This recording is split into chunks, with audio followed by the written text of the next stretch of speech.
Nah, kita bicara sekarang strategic modeling hierarkinya seperti apa ya. Gimana sih kita memodelkan tadi, kita sudah tahu alat bantunya, kita sudah tahu tools-nya. Nah, sekarang hierarkinya untuk apa nih?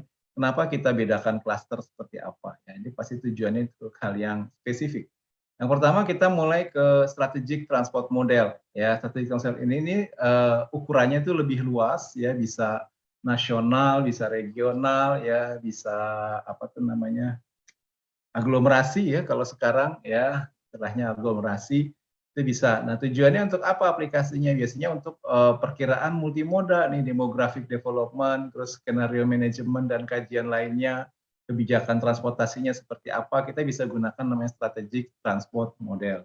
Kemudian lebih kecil lagi kita bicaranya cordon area ya. Kalau di atas ini ya, kalau yang dikerjakan Kementerian Perhubungan itu namanya RITN, Rencana Induk Transportasi Nasional. Nah, kalau yang di sini, yang koridor ini, yang cordon area model ini RITJ namanya, Rencana Induk Transportasi Jabodetabek ya. Atau misalnya kalau di Jawa Tengah apa namanya, Tatrawil, Tatralog ya, kita bisa pakai di sini. Nah, kalau di cordon area ini kita fokusnya hanya di pembebanan jaringan jalan. Ya, kalau di sini kita fokusnya di transportasi seluruhnya. Penyeberangan, pesawat, kapal laut, kita masukkan di sini. Nah, tapi begitu kita masuk ke kordon, kita hanya fokus di jalan saja. Nah, apa gunanya ini yang untuk kordon area model? Ya, biasanya untuk melihat perubahan dampak jangka dekat seperti apa kalau dilakukan satu skenario ya, maupun penilaian dalam setiap perubahan lampu lalu lintas seperti apa dan optimalisasi signal. Ya, lebih kecil lagi turun ke mikroskopik. Mikroskopik ini tuh apa? Kita supaya tahu nih simulasi movement, simulasi pergerakan dari setiap kendaraan itu seperti apa. Ya, sekedar untuk visualisasinya. Oh, macetnya sekian. Oh, panjangnya ya. Kemudian assessment terhadap apa tuh? Kinerja simpang, ya, kinerja ruas, kinerja jaringan kita bisa lakukan. Nah, yang terakhir itu lagi pada lokal area ya. Misalnya kalau di perkotaan ada CBD ya, Central Business District, itu seperti apa? Lakukan. Jadi hierarkinya seperti itu. Nah, teman-teman silahkan menyesuaikan nih. Nanti kalau penelitian areanya ada di mana hierarkinya. Nah, pada akhirnya pemodelan transportasi ini cuma dibagi dua, ya, ada yang makro, ada yang mikro, ya sederhananya seperti itu, ya dalam prakteknya.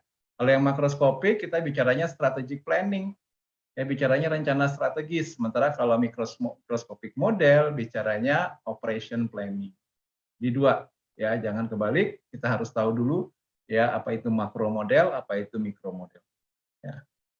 Nah, PTV sendiri ya membagi dalam beberapa produknya. Kita ada di strategic planning ini ada Visum ya, kemudian di operationnya ada Visim dan Viswalk. Kalau ini Vistro juga ada.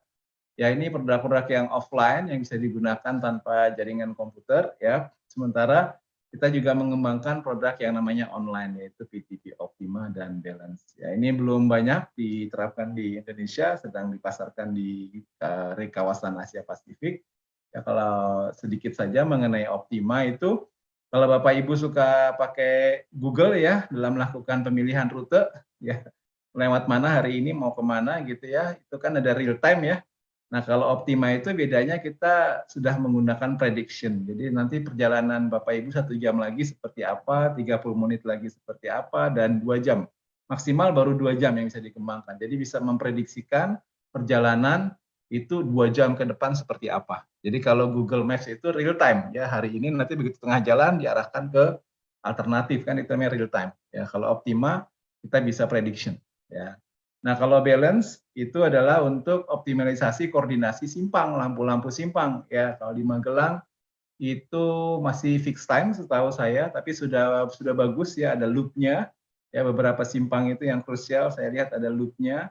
Ya, nah kalau di PTV kita bangun secara koordinasi. Nah, sekarang kita fokus dulu. Ya, ini saya menjawab tantangan Pak Amin. Mungkin nanti lain waktu kita bisa belajar beberapa yang lain, software-software yang lain ya Pak. Tapi kalau hari ini kita fokus saja ke Visim. Ya, Visim itu apa? Ya, Visim itu adalah alat untuk merencanakan secara detail untuk level analisis operasional, ya, multimodal microscopic simulation. Visim bisanya apa saja? Ya, yang pertama Visim bisa untuk kelayakan, untuk studi dampak lalu lintas, ya, Kemudian Visin juga bisa melakukan perbandingan nih dengan mudah dari desain alternatif. Contohnya gimana, Pak? Contohnya kita punya apa ya, kalau desain alternatif ini ya, kita punya simpang 4 ya. Simpang 4 kita punya dengan lampu lalu lintas, ya bisa kebayang, dan dia sudah dilengkapi lampu lintas itu sudah di-set sebagai 4 fase ya. Mudah-mudahan masih ingat ya adik-adik mahasiswa. Fase 1, fase 2, fase 3, fase 4 sudah diajarkan ya di teknik lalu lintas. Nah, kemudian kita lakukan perubahan. Apakah simpang ini kita rubah jadi 2 fase? Apakah bagaimana kita merubah simpang 4 fase jadi 2 fase? Ya, bagaimana kita merubah satu simpang dari 4 fase jadi 2 fase?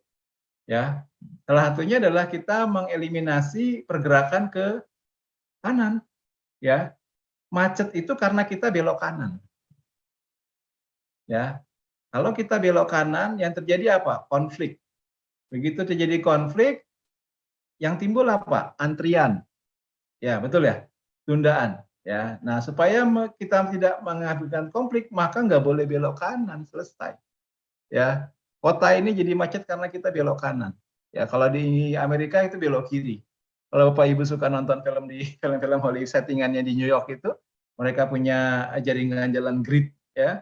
Mereka itu nggak boleh belok ke kiri ya, mereka harus berputar. Ya, jadi mau ke kiri itu harus muter dulu ya, kanan kanan kanan. Kalau kita nggak boleh ke kanan jadi harus kiri kiri lurus. Ya, seperti itu. Ya, tapi pertanyaannya apakah perubahan 4 fase jadi 2 fase ini lebih baik atau lebih buruk? Kalau kita melihatnya satu simpang itu pasti lebih baik. Tapi kalau kita melihat jaringan, ya yang dirasakan oleh pengguna jalan itu pasti lebih jauh ya. Tapi lebih lancar kan gitu ya. Nah, itu. Jadi kebanyakan kemacetan yang dia bisa di jalan itu karena kita banyak konflik. Konflik itu bisa karena hambatan samping, pasar tumpah, ya termasuk kegiatan pergerakan belok kanan. Coba sekarang belok kanan dieliminasi, dihilangkan. Ya, bener nggak lebih lancar? Ya, ya cuma muter ya aduh Pak Sigit. Ya wis Pak. Ya, itu salah satu konsekuensinya. Nah, itu bentuk dari perbandingan. Bagaimana kita membandingkan? Ya, jadi saya meluruskan apa yang disampaikan Bu Evi ya. Software ini sebenarnya juga tidak bisa memecahkan masalah ya. Masalah transportasi tidak. Tidak ada satu software yang dibuat manusia untuk memecahkan transportasi, tidak ada. Ya, mereka hanya membantu memotret bagaimana potensi skenario yang kita kembangkan. Jadi kita harus lebih pintar dari si software ini karena software ini kan dibuat oleh orang, oleh manusia ya. Nah, tentunya solusi-solusi dari kemacetan yang ada di jalan itu hadirnya juga dari pemikiran kita ya, hadirnya dari pemikiran kita. Nah, software ini hanya memasukkan apa sih pikiran Anda, usul Anda, apakah membangun flyover itu lebih baik daripada membangun bundaran? Apakah bundaran lebih baik dari membangun simpang 4? Nah, itu adalah membandingkan dari skenario-skenario itu. Tapi tetap jangan pernah tanya ke software ini bagaimana menyelesaikan masalah, nggak bisa jawab, saya jamin. Ya, software ini nggak bisa. Tetap kita yang harus punya ide untuk melakukan penyelesaian itu.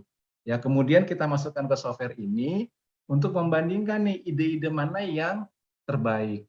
Ya, kalau kita dari sisi teknis, ya mungkin kita lihat apa? Oh, ini kecepatannya lebih tinggi. Oh, ini waktu tempuhnya lebih baik. Oh, ini waktu tundaannya rendah, kan seperti itu ya. Bobot parameter penilaian. Ya. Jadi sekali lagi software ini hanya bisa membandingkan dari suatu skenario dengan skenario yang lain. Ya, tetap pemilihannya skenario yang terbaik kembali ke kita. Ya, software ini nggak bisa milih. Ya, pilih A atau pilih B tidak. Ya, kita yang harus milih. Oh, ternyata skenario A lebih baik dari skenario B. Ya. Software ini tidak lebih dari kalkulator. Ya, kalau Bapak Ibu tadi ada mahasiswa sering gunakan kalkulator, ya ini alatnya. Ya, cuma masukinnya, outputnya nanti kita akan ajarkan ya bagaimana memasukkan alat penghitung ini. Oke, berikutnya apa? Aplikasi Visi Mini.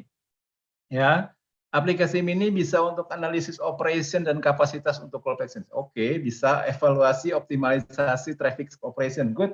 Ya, dia bisa melakukan optimalisasi green time. Jadi kalau volumenya sekian, apakah green time-nya sudah sesuai atau belum?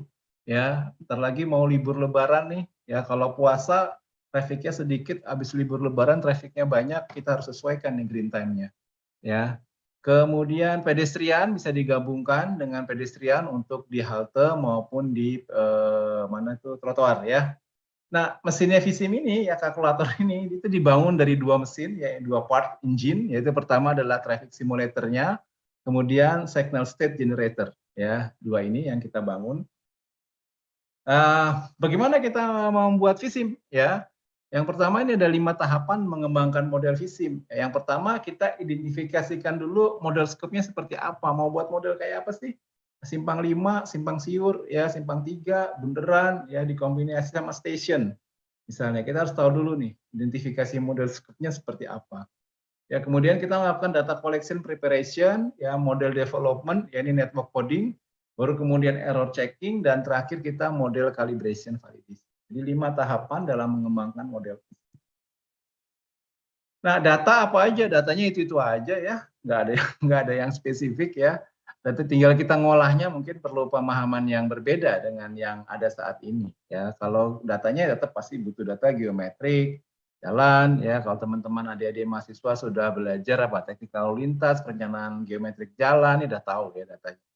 Panjang, lebar, gradien, jumlah lajur ya, terus pocket ya, desain untuk yang berputar itu pada pocketnya apa enggak, terus pengamatan lapangan terhadap unusual network geometrik, ini paling banyak di Indonesia ya, karena kita bangun jalannya tuh kadang-kadang nggak sesuai geometrik ya, serta driving behavior, perilakunya seperti apa. Nah, kemudian traffic data kita dapat apa nih? Kita dapat speed-nya dulu, ya speed kecepatan untuk motor, bus, truk tentu berbeda. Kemudian apil, ya apil, Bang Ju, Bang Ijo itu ya, control device bahasa kita ya, intersection control device, ya itu lokasinya di mana, terus berapa green time-nya, berapa red time-nya, berapa intergreen-nya ya, kita harus tahu dulu ya. Kemudian kita juga butuh vehicle characteristic ya, di jalan itu karakteristik kendaraan apa yang lewat. Truk, kalau truk apa saja, itu jumlah rodanya berapa, jarak as rodanya. Nanti kita akan mengukur nih penggunaan ruang dia di jalan itu seperti apa ya, itu datanya. Kemudian, nah ini yang menarik ya, di Visim itu kita harus men-set namanya parameter, driving parameter, simulating driving parameter. Ya, kita ada 3 parameter set yang perlu dipasang di dalam Visim, yaitu adalah following model, lane change, dan lateral. Ya, awalnya dulu di tahun-tahun sebelumnya ya, kita itu the only software di dunia yang bisa mengadopsi 3 parameter ini. Tapi kemudian software lain sudah beranjak ke hal yang sama, menuju ke sini. Apa bedanya? Jadi kalau teman-teman di Google ya, search di Google, cari saja Microsoftic Modeling Software, ya Visim. Temennya Visim itu ada berapa di dunia? Ya, kalau teman-teman Google cari di search di Google itu sekitar ada 10 produk ya. Satunya adalah Visim, dan sebagian banyak dari mereka itu mengadopsi hanya 2 parameter set saja dalam melakukan simulating driving behavior. Apa artinya? Following model dan lane change. Nah, ini wajib lah ya, following model dan lane change. Maka kalau kita hanya mempunyai 2 parameter seperti ini, tentunya agak sulit ketika kita memodelkan perilaku perjalanan di emerging country ya, di negara-negara berkembang, di mana perilakunya kita, perilaku mengendara kita, itu orientasinya adalah orientasi pada ruang. Ya. Jadi di dunia ini itu hanya ada 2 mazhab dalam perilaku perjalanan. Yang pertama namanya lane oriented, orientasinya pada lajur. Yang kedua orientasinya pada ruang. Ya. Kalau kita mengadopsi mana? Kalau di jalan perkotaan seringnya orientasinya pada ruang. Di mana ada ruang kosong, situ ada masuk kendaraan. Ruang kosong ada masuk kendaraan. Mau ke kiri, kanan kosong, kanan dulu. Depan potong gitu kan, ada ruang kosong sedikit. Itu orientasinya pada ruang. Kalau orientasinya pada lajur, ya dia mau ke kiri ya jalur kiri. Antrian sepanjang apapun dia stay on the left. Ya, kalau mau ke kanan ya dia stay on the right. Ya, itu bedanya. Ya, nah, dalam memodelkan karakteristik yang space oriented seperti itu, maka kita butuh namanya lateral behavior within a lane. Nah, Visim diterima di Indonesia dan banyak negara karena kemampuannya ini, ya, mengatur dalam non lane based behavior. Ya, ini ya sekarang ada 1-2 ya software yang masuk ke sana, tapi sudah keduluan Visim ya. Kita sudah melakukan algoritma ini sudah lama. Ya, ini kenapa Bu Evi sudah menyebutkan dan tanggapan yang sangat baik kalau Untidar melakukan riset dengan menggunakan alat ini, karena alat ini sudah dilengkapi dengan parameter ya, perilaku perjalanan yang apa, non land based behavior, yaitu tadi space oriented ya bahasa kita. Oke, itu. Nah, kemudian signal control Apil ya Bang Jo ini, Bang Ijo ini, kita ada banyak yang bisa kita set di Apil ini ya. Ini tapi nggak semuanya ada di Indonesia ya. Kita karena software ini dibuat untuk kelas dunia, jadi semua konsep Apil di seluruh dunia dimasukkan ya. Nah, biasanya kita kalau lihat tipe signal control, ya itu ada 3 paling tidak ya. Yang pertama fixed time, nah ini paling banyak dipasang di banyak kota ya di Indonesia, di semua daerah ya. Ini pasangnya fixed time. Jadi berapapun volume yang lewat, ya hijaunya segitu-gitu aja gitu ya. Nggak ada perubahan, nggak ada apa, tinggal di set. Kapan kita ganti durasi waktu hijau ya? Biasanya sih kalau nggak mati ya nggak diganti ya. Biasanya seperti itu ya. Sepasang udah lupakan ya, nggak pernah dievaluasi. Nah, yang activated ini agak berbeda dengan yang fixed time. Kalau yang activated itu lamanya green time itu dipengaruhi oleh volume yang lewat di mana kaki pendekat simpang itu. Jadi kalau yang dari utara itu kalau pagi lebih banyak, maka dia jatah green time-nya, jatah waktu hijaunya itu lebih banyak daripada kaki simpang yang lain. Nah, itu activated namanya. Jadi ada fixed time, ada activated. Nah, kemudian di belahan dunia lain kita ada namanya extension nih. Ya, kita ada virtual control namanya SCUT dan SCAT. Nah, SCAT ini cuma ada 2 di Indonesia, di Jakarta dan di Surabaya. Jadi saran saya teman-teman Untidar kapan mainlah ke Surabaya. Ya, karena Surabaya sekarang punya the best ITS in Indonesia. Ya, itu ada namanya Surabaya Intelligent Transport System. Jadi kalau mau studi kunjungan industri, main ke Surabaya itu ke Berantang ya, karena mereka sudah punya teknologi kelas dunia. Selain Sketch, mereka juga baru saja beli soal Visim juga. Jadi ntar lagi mereka akan mengkombinasikan antara data Sketch dengan Visim. Ya, itu. Ya, belum ada di daerah lain. Kalau Jakarta, Sketch-nya sekarang lagi banyak masalah karena beberapa partnya itu sudah rusak ya, sudah lama. Mereka pertama kali punya Sketch, tapi sekarang mereka sedang berpikir untuk melakukan penggantian teknologi skate atau upgrade lah mereka. Ya kalau RBC, McCain, API ini ada di dunia lain ya, tidak ada di Indonesia. Ya, oke, itu saja. Kemudian result dan intervensi, ya mau enggak mau, suka enggak suka, Visim ini akan memberikan 4 hasil sekaligus. Ya, yang pertama kita akan dapat simulasi. Yang kedua kita bisa membuat videonya. Yang ketiga kita akan dapat raw data protokol dan yang terakhir kita akan dapat agregat result-nya. Nah, ini salah satu output daripada Visim, kita membuat video dari simulasi integrasi angkutan umum antara berbasis rel dan berbasis jalan ya. Ini bagaimana perpindahannya. Nah, ini sering dilakukan ya, mohon maaf ini ada di Jakarta. Tadi ini bukan bekas Jakarta, tapi konsep ini bisa diterima di MRT, di Transjakarta, di Adikarya yang sedang melakukan perubahan masif terhadap angkutan umum di Jakarta, baik untuk LRT, MRT, dan bus. Ya, jadi kita pengen lihat berapa banyak sih pedestrian ini, kombinasi antara Visim dan Viswalk. Ya. Nah, ini yang sering ada di jalan ya. Kami ingin memberikan contoh bahwa ini adalah simulasi simpang ya, di mana mengadopsi tadi itu ya, space oriented. Jadi software kami ini tidak hanya orientasinya pada lajur yang seperti traffic ada di Eropa atau di Amerika yang patuh sekali sama lajur. Kalau kita kan enggak ya, kita ini kan ya lebih agresif ya perilaku kendaraan kita. Ya, jadi kita bisa memodelkan software ini bisa memodelkan perilaku yang ada di negara-negara berkembang lain, ya seperti itu. Oke.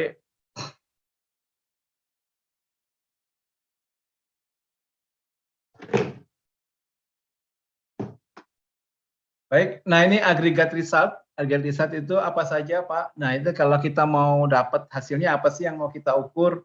kita ukur mau jumlah kendaraan, volumenya yang lewat di model berapa, terus kecepatannya, terus antriannya, tundaannya, fuel consumption, emisi, kinerja ruas, kinerja jaringan tiap 100 meter, tiap 200 meter kita bisa ukur, ya.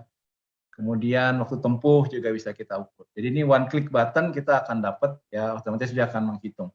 Ya, sometimes ya hasil-hasil ini tidak bisa memuaskan para pengguna, ya. Pengguna inginnya mendapatkan hasil yang di luar daripada agregat result ini, saringannya, ya. Tersebut namanya data protokol. Contohnya apa, Pak? Yang sering Pak Sigit tanyakan adalah bagaimana mengukur apa itu? Tingkat keselamatan, ya. Tingkat keselamatan jalan. Nah, ini kan bingung. Kalau di Visim tidak ada yang mengukur tingkat keselamatan, ya.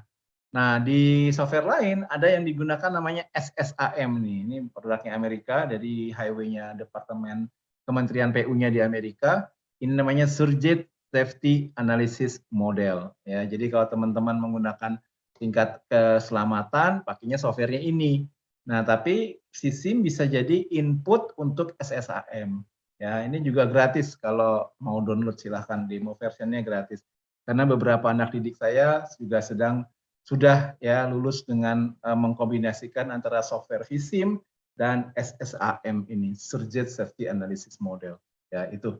Ya, silahkan di-download di Google, ya. Nah, kita bisa support, artinya kita tidak membaca langsung hasilnya, tapi nanti kita filenya Visim ini akan dibaca oleh si software yang lain untuk mendapatkan output yang di luar daripada Visim punya. Ya, contohnya itu. Oke, hasilnya seperti ini pastinya ya. Hasilnya seperti ini. Jadi kita ada percobaan 1, percobaan 2, percobaan 3, average, terus waktu pengamatannya dari titik berapa sampai detik berapa, ya, terus berapa nilainya. Ini average delay, rata-rata tundaan untuk semua kendaraan, rata-rata stop, berhenti untuk semua kendaraan, rata-rata kecepatan untuk semua kendaraan, dan rata-rata time travel, ya, waktu tempuh untuk semua kendaraan. Kemudian kita lakukan rata-rata average sendiri dari setiap percobaan ini, ada standar deviasinya, ada minimum. Ya. Nah, ketika kita punya latar belakang transportasi, ya, akan mudah mencerna ini gitu ya. Mencerna angka-angka ini dalam bentuk format angka dan tabel itu akan lebih mudah karena kita punya latar belakang tentang transportasi, ya. Bisa dibayangkan ketika kita menyajikan angka dan tabel ini kepada orang-orang yang berpengaruh namun tidak mempunyai latar belakang daripada transport. Siapa itu? Anggota dewan, ya, DPRD, DPR, wali kota, gubernur, ya, belum tentu mereka sekolah transport seperti Anda saat ini, ya. Ketika kita sajikan angka dan tabel mungkin mereka kurang berempati, ya. Tapi kalau kita lakukan dalam bentuk visualisasi kayak tadi itu videonya, baru mereka mulai mengerti, oh seperti ini jadinya nanti setiap perubahan jadinya seperti ini. Jadi fungsinya 3D itu yang sekarang ada di Visim itu adalah untuk membantu mengkomunikasikan gagasan skenario daripada perbaikan kinerja jalan, jaringan, ruas, ya, seperti itu. Jadi kita butuh, karena nanti kita akan komunikasinya sama mereka yang menentukan anggaran. Ya repot kalau yang menentukan anggaran nggak paham soal ini, perubahan apa yang kita mau, cuma angka dan tabel saja. Ya, seperti yang sudah dilakukan teman-teman dan melakukan analisis MKJI, kan berhenti di angka dan tabel. Ya, akhirnya hanya orang-orang transport saja yang mengerti. Ya, di luar orang transport ya tidak mengerti. Ya, problemnya kita sangat bergantung pada orang-orang yang tidak punya background transport tapi berpengaruh. Nah, ini jadi salah satu perlu ada tools lagi nih, ya itu maka Visim hadir di sini untuk membantu mengkomunikasikan. Oke, nah ini training course-nya ya sangat dalam ya. Visim Basic itu 3 hari, Viswalk-nya 1 hari, Public Transport.com itu masing-masing 1 hari kelas advance. Nah ini baru kulitnya aja nih. Ya mudah-mudahan nanti kalau Bu Evi kasih kesempatan lagi kita bisa mendalami lagi ya apa case-case yang teman-teman, adik-adik mahasiswa ya yang ingin dikembangkan lagi ya. Oke, itu saja. Baik, sampai sini ada pertanyaan Bu Ria? Kebetulan belum ada, Pak Sigit.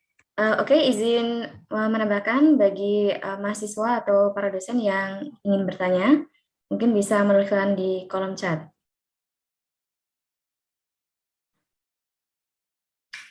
Sebenarnya nanti kita ada sesi tanya jawab sendiri setelah habis zuhur, Pak Sigit. Oke.